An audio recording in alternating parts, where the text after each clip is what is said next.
1975 to 77, the emergency. That was a mistake. Absolutely, there was a mistake. There's a fundamental difference between what happened in the emergency, and it was wrong, and what is happening now.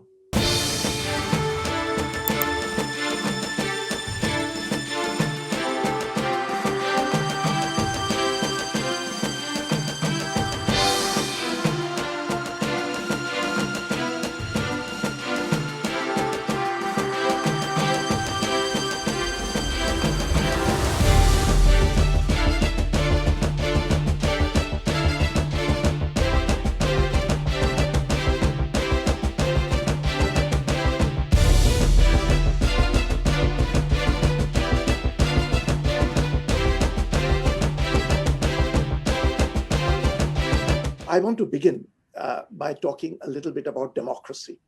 As was just now pointed out in the introductory remarks, this is a matter of global concern, of concern in India as well, where you're sitting.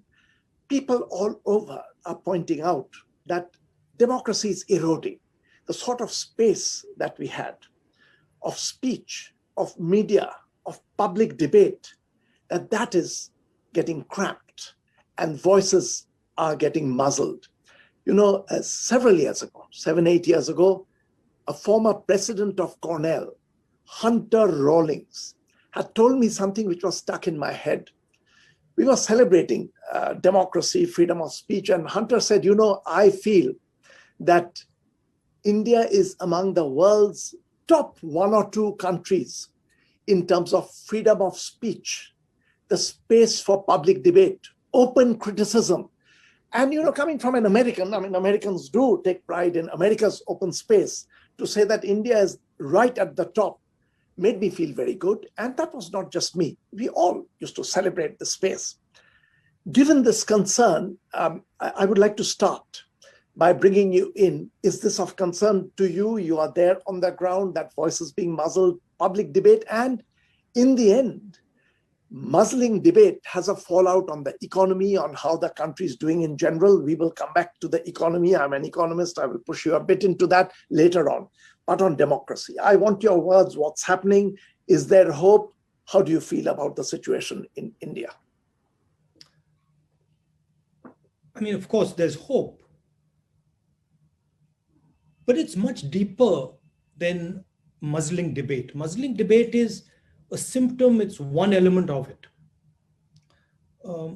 Modern democracies function because there is an institutional balance in a country. Institutions that are independent, that operate independently. That independence is being attacked in India.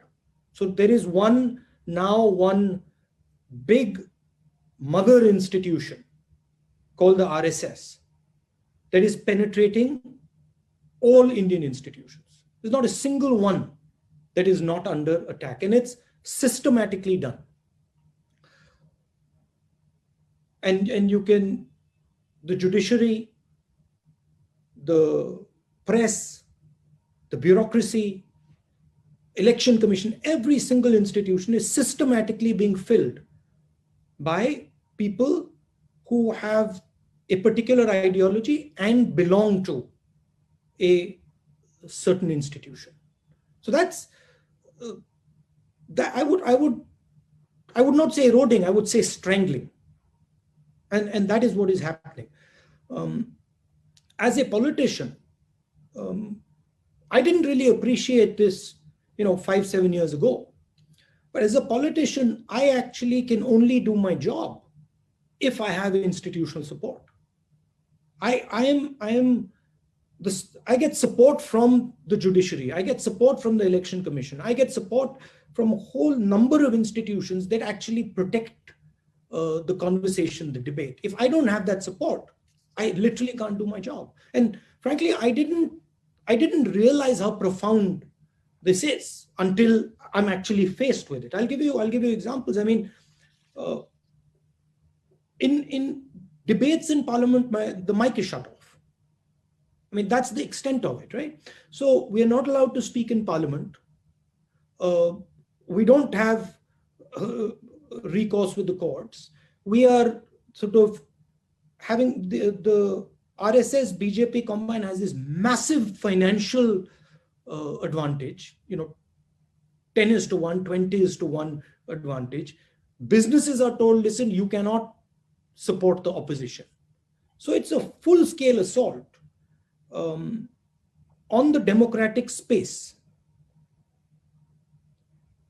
Yeah, and I mean that, as you're saying, one did not appreciate India's strength till it begins to, the strangling happens, because 5-7 years ago, I mean, I would really see that it's such a vibrancy in the country, and gave us.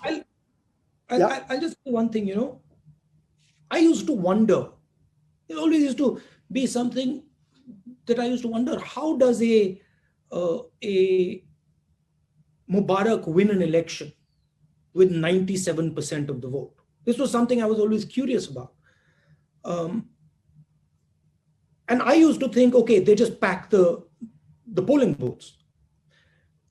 Quite by coincidence, I ended up in a conference once of in Egypt. They invited me.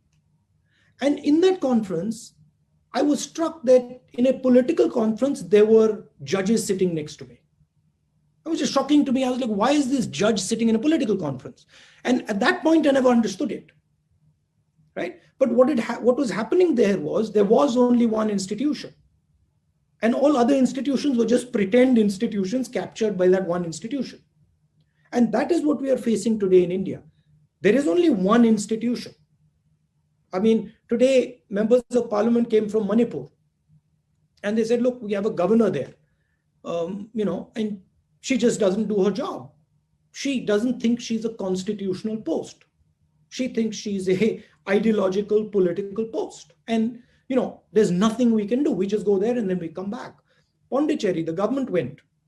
The lady who was put in charge over there, completely subverting the democratic process openly, not allowing bills to pass, not allowing stuff to move, simply because she belongs to the RSS. So that's the attack. Yeah. I mean, if this continues, I mean, it's the loss to India. I mean, India, actually, pride is not a good thing, but this was one dimension in which we felt proud about India. And it will be sad to see if this goes. Rahul, let me bring in one critical comment about the Congress party. People very often say that there isn't enough internal democracy in there. And I do understand that actually democracy is important at a national level. That is what we want. But since the question does arise about internal democracy, I want you to say what your thoughts are. Is that a fair criticism? Is it difficult? Go ahead. You're speaking to the person who has been pushing this stuff in the Congress party for a decade. I'm the person who pushed elections in the youth organizations, pushed elections in the student organizations, got serious beating in the press for that. I was literally crucified for doing elections, right? I was attacked by my own party people. So I'm the first person that says, look, democratic elections within parties, absolutely critical. But I got a question for you. It's interesting to me that this question is not asked about any other party. Nobody asked the question, why is there no internal democracy in the BJP? No one asked the question, why is there no internal democracy in the BSP? Nobody asked the question, why is there no democracy in the Samajwadi Party? But they asked the question about the Congress. There's a reason. We're an ideological formation. We're an ideological party, and our ideology is the ideology of the Constitution. It is the ideology of equality. So yes, I think it is more important for us to be democratic. And okay, if others are not, well, that's fine. But for us, as the institution that fought for independence, that gave India the Constitution, I think it is critical that we are democratic and have democratic processes. I mean, I'm greatly appreciative of the democratic roots that have been built in the country. There was one blot on it. I don't know how you feel about that, 1975 to 77, the emergency. But that was 2 years. It's gone. I'm very curious how you look back and think of I think that was a mistake. Absolutely, there was a mistake. And my grandmother Yes. said as such. It's fascinating you're saying this, because, I mean, I did think that was dreadful. It should not have happened. It was very different though. Yeah. And there's a fundamental difference between what happened in the emergency, and it was wrong, and what is happening now. The Congress party at no point attempted to capture India's institutional framework. And frankly, the Congress party doesn't even have that capability. Our design doesn't allow us that. Even if we want to do it, we can't do it. The RSS is doing something fundamentally different.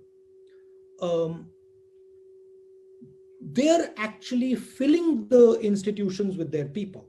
So look, even if we defeat the BJP in an election, we are not going to get rid of their people in the institutional structure.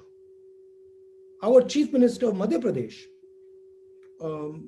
just before he was overthrown, had a conversation with me. He says, listen, my senior bureaucrats won't listen. They're RSS people. I tell them to do something, they don't do it. So it's fundamentally different what's going on.